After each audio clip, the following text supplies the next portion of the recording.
ছাত্র জনতার সাথে আমরা কাঁধে কাঁধ রেখে এই অভ্যুত্থানে লড়াই করেছি এবং অভ্যুত্থানের পরবর্তী সময়ও যাদেরকে নিয়ে আমাদের লড়াই ছিল, আগামীতেও যাদেরকে নিয়ে আমাদের লড়াই থাকবে এবং যেই রাজপথে লড়াই করে আমরা এই অভ্যুত্থান পরবর্তী নতুন বাংলাদেশে এসেছি, আমরা আমাদের জায়গা থেকে তাদের সাথে এই রাজপথে একসাথে ইফতার ভাগাভাগি করে খেতে চাই এবং সেজন্যই জাতীয় নাগরিক পার্টির আজকের এই উদ্যোগ।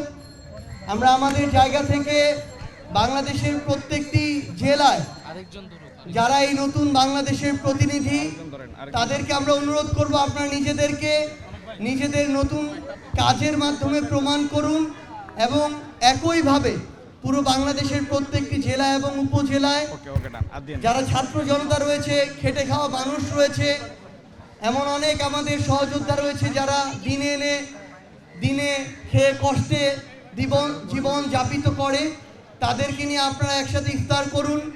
আমরা অল্প খাই কিংবা বেশি খাই, আমরা যেন একসাথে ভাগাভাগি করে আমাদের মধ্যকার যতটুকু সামর্থ্য রয়েছে সেটুকুর মধ্যে আমরা যেন ভাগাভাগি করে খাই এবং সেই দৃষ্টান্ত স্থাপন করতেই জাতীয় নাগরিক পার্টির আজকের এই উদ্যোগ। পুরো মাসব্যাপী আমাদের এই কার্যক্রমটি চলবে।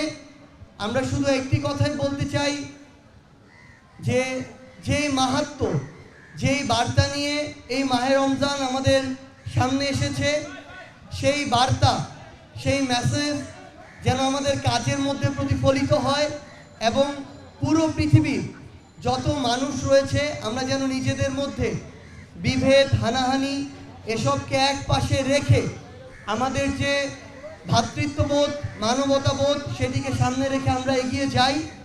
সেই প্রত্যাশায় জাতীয় নাগরিক পার্টি তাদের জায়গা থেকে কাজ করে যাবে। সবাইকে অসংখ্য ধন্যবাদ।